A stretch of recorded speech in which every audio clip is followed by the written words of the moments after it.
আসসালামু আলাইকুম বন্ধুরা। ১২-১৩ বছর বয়সী মেয়েদের একটি ফ্রক কাটিং করে আজকে দেখাবো। আর এটা একটু ডিজাইনের কাজ আছে।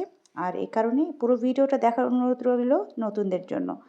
আর এখানে আমি যে কামিজটি কাটিং করব অর্থাৎ যে ফ্রকটি কাটিং করব অনেকটাই গোল কামিজের স্টাইলের, আবার সামনে কিছুটা ডিজাইনের কাজ রয়েছে। তাই পুরো ভিডিওটা দেখার অনুরোধ থাকলো। এখানে আমি প্রায় সোয়া ২ গজ পরিমাণ কাপড় নিয়ে নিয়েছি। আর দোকান থেকে যে ভাঁজে কাপড় বিক্রি করা হয় সেই ভাঁজেই কিন্তু কাপড়টাকে আমি ভাঁজ করে নিয়েছি। এই যে দেখুন আমি কিন্তু প্রথমেই যে ভাঁজে দেওয়া ছিল সেই ভাঁজেই আমি কাপড়টাকে সেট করে নিয়েছি। এবার এর এক সাইড থেকে আমি এটার একটা মার্জিন দিয়ে নেব। প্রথমেই আমি পেছনের অংশটাকে কাট করব, পেছন পার্টটাকে কাটিং করব। তারপর আমি কিন্তু সামনের অংশটা কাটিং করব।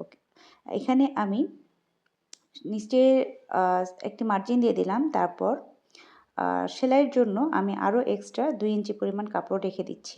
এটা আপনারা আপনাদের প্রয়োজন অনুযায়ী নেবেন। আপনার যদি ১.৫ ইঞ্চিতে হয়ে যায় তাহলে আপনি ১.৫ ইঞ্চি রেখে দিবেন।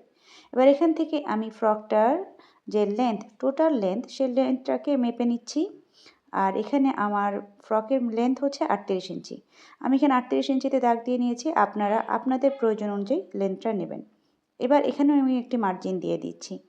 আর এখান থেকেই আমাদের পরবর্তী মাপগুলো দেওয়া হবে।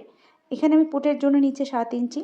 আর এই পুটে আমি যতটুকু পরিমাণ রেখেছি আর্মহোলের জন্য আমি অতটুকুই নিব, শুধুমাত্র ১/২ ইঞ্চি এক্সট্রা নিয়ে নেব। অর্থাৎ ৭.৫ ইঞ্চি আমি পুটের মাপ নিয়ে নিলাম। আর কোমর দিচ্ছি হলো ১৪ ইঞ্চিতে। অর্থাৎ আমার ১৩.৫ ইঞ্চি হচ্ছে অ্যাকুরেট কোমরের মাপ। অর্থাৎ কাঁধ থেকে কোমরের লেন্থটা হচ্ছে ১৩ ইঞ্চি, ১৩.৫ ইঞ্চি। সেলাই সহকারে আমি ১৪ ইঞ্চিতে দাগ দিয়ে দিয়েছি। এবার আর্মহোলের জন্য যে ঘরটা ড্রয়িং করার ছিল সেটা আমি ড্রয়িং করে নিলাম। এই যে আমি এখানেও একটু মার্জিন দিয়ে দিচ্ছি। এবার সেই সাথে কোমরের অংশতেও মার্জিনের দাগটি দিয়ে দিচ্ছি। এবার এই যে আর্মহোলের জন্য আমি যে জায়গাটা নিয়েছিলাম, অর্থাৎ সেই আর্মহোলের জায়গা থেকে কিন্তু আমি তালপাটের অংশটাও বের করে নেব। আর তার আগে আমি এখানে বডির মাপটা নিয়ে নিচ্ছি। আমার বডির মাপ হচ্ছে ৩৬ ইঞ্চি, যেটা ৪ ভাগের ১ ভাগ ৯ ইঞ্চি আসে, সেই ৯ ইঞ্চিটা দিয়ে নিলাম। এবার আর্মহোলে যে পয়েন্টটা করেছিলাম সেখান থেকে ১ ইঞ্চি পরিমাণ কাপড় বাদ দিয়ে আমি আরও একটি পয়েন্ট করে নিলাম, যেটা তালপাটের জন্য আমি বক্স করে নিলাম। এবার আর্মহোলের রাউন্ড অংশ এবং তালপাটের রাউন্ড অংশটাকে ড্রয়িং করে নিচ্ছি। এই বিষয়ে আমি অনেকগুলো ভিডিও আপলোড করেছি। চাইলে আপনারা আমার পেজটাকে একটু ফলো করবেন। চাইলে আ পুরো ভিডিওগুলো যদি একটু দেখে নেন তাহলে হয়তোবা বুঝতে পারবেন যে আমি এই অংশটা কিভাবে করেছি। আচ্ছা, এখানে আমি গলার জন্য ৩.৫ ইঞ্চি পরিমাণ আমি চওড়া রেখে পয়েন্ট করে নিলাম। আর সেই সাথে পেছনের গলার জন্য আমি রাখলাম ৪ ইঞ্চি। সেখানে একটি বক্স রেখে নিয়ে এখানে রাউন্ড করে দাগ দিয়ে নেব। এটা যেহেতু পেছনের অংশ, অর্থাৎ ফ্রকটির পেছনের অংশ, তাই শুধুমাত্র পেছনের গলাটাই আমি ড্রয়িং করে নিচ্ছি। পাশাপাশি 1/2 ইঞ্চি শোল্ডার ডাউন করে নিলাম। আর এখন কোমরের জন্য যে মাপটা ছিল সেটা নিয়ে নিলাম। ৩৪ ইঞ্চির মতো নিয়ে নিয়েছি। আর এই কোমর থেকেই কিন্তু আমি ঘেরের সাথে, অর্থাৎ ঘেরের অংশটাকে মিলিয়ে নেব। আমার এখানে ঘেরের হিসেবে আমি ৪০ ইঞ্চি পর্যন্ত রেখেছি। আপনারা আপনাদের প্রয়োজন অনুযায়ী ঘেরটা রাখতে পারেন। আমি এখানে তবে এই ধরনের কামিজগুলোতে ঘেরের পরিমাণ যতটা বেশি হয় ফ্রকগুলো দেখতে তত বেশি সুন্দর হয়। আমি এখানে কোমর থেকে ঘেরের অংশটাকে মিলিয়ে দিচ্ছি। পাশাপাশি আমি কিন্তু ঘেরের অংশের কোণাটাকেও কেটে দেব। একটু বেশি করে কেটে দেব, যেহেতু আমাদের এটার ঘেরের পরিমাণ অনেক বেশি। আর আমরা সাধারণত জানি ঘের যত বেশি হবে কোনা কাটিংয়ের যে বিষয়টা সেটা কিন্তু বেশি হবে।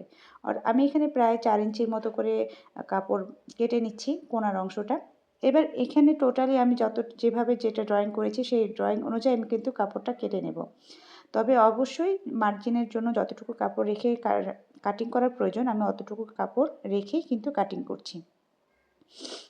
আর এটা যেহেতু পেছনের পার্ট, আর এই পেছনের পার্টটাকে সামনের পার্টে রেখেই কিন্তু আমি কামিজটাকে মানে ফ্রকটাকে কাটিং করে নেব। আর সামনের অংশটাতে একটু ডিজাইনের কাজ আছে। এই যে দেখুন আমি কিন্তু এই অংশ থেকে পেছনের অংশটা কাটিং করেছিলাম। এবার আমি সামনের অংশটা ঠিক তার অপোজিট পাশ থেকে ধরছি। দেখেন আমি কাপড়টা কিভাবে ধরলাম এবং ধরে ঘুরিয়ে নিয়ে কিভাবে আমার সামনের পাশে করে নিলাম। এটা একটু লক্ষ্য করবেন, যার কারণে এটা একটু দেখার প্রয়োজন আছে। আর যার কারণে আমি কিন্তু এটা আনকাট রেখেছি। তো যাই হোক, এই যে ওপেন সাইডটা কিন্তু আমি ঠিক আমার বরাবর রেখেছি এবং এখান থেকে আমি একটু ১ ইঞ্চি পরিমাণ কাপড় করে আমি সাইডটাকে ভাঁজ করে নিচ্ছি। একটু ভালো করে লক্ষ্য করলেই আপনারা বুঝতে পারবেন যে আমি কাজটা কী করে করছি। আর এটা কেন করছি আপনারা ভিডিওটা দেখতে থাকুন, ইনশাল্লাহ আপনারা সবই বুঝতে পারবেন।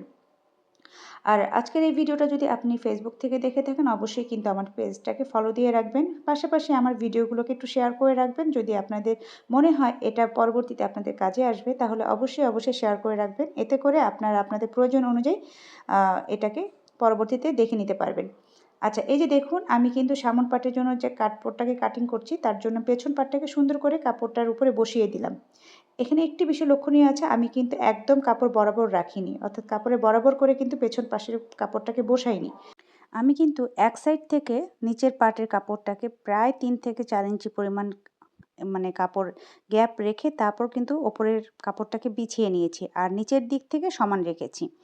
কারণ ওপরের দিকে বুকের দিকে কিছুটা প্লেট বসবে যেটা টেকেনের মতো করে নেওয়া হয়, কয়েকটা বিট দেওয়া হবে যার কারণে এখানে এক্সট্রা কাপড়টুকু নিয়ে নেওয়া হয়েছে। একটু ভিডিওটা ভালো করে লক্ষ্য করলেই বুঝতে পারবেন যে আমি কাজটা কিভাবে করেছি।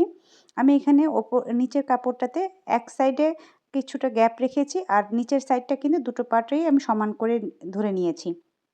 এখন প্রত্যেকটা পয়েন্ট আমি মিলিয়ে ধরবো আর মিলিয়ে ধরে সেই অনুযায়ী কাট করে নেব।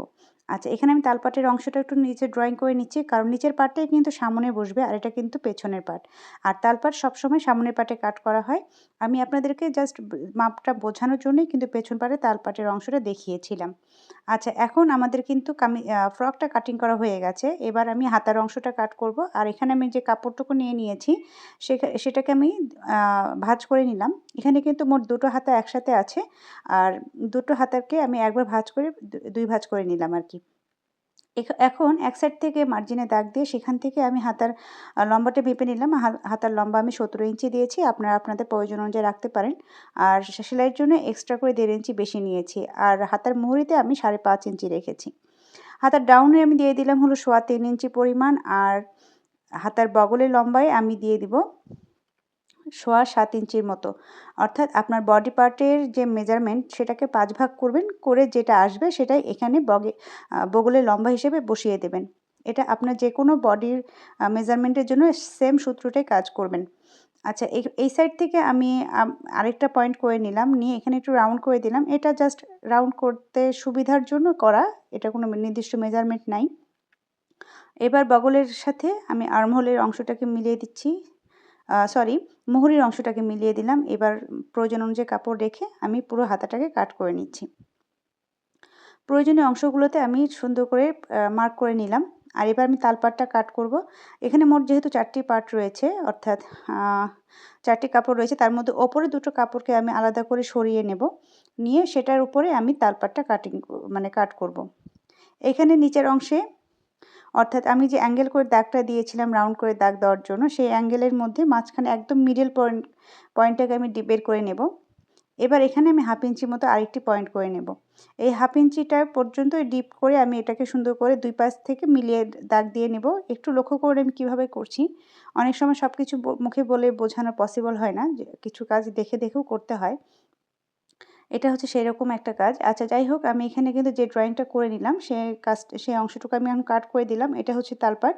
আর তালপাট কিন্তু হাতার ওপরের দিকে হয়, অর্থাৎ সামনের দিকে থাকবে। একটা বিষয় খেয়াল রাখবেন, কামিজের তালপাট এবং হাতার তালপাট দুটোই কিন্তু সামন পাটের দিকে পড়বে, হ্যাঁ? সেই বিষয়টা একটু খেয়াল রেখে সেলাইয়ের সময় এই বিষয়টা মাথায় রাখতে হবে।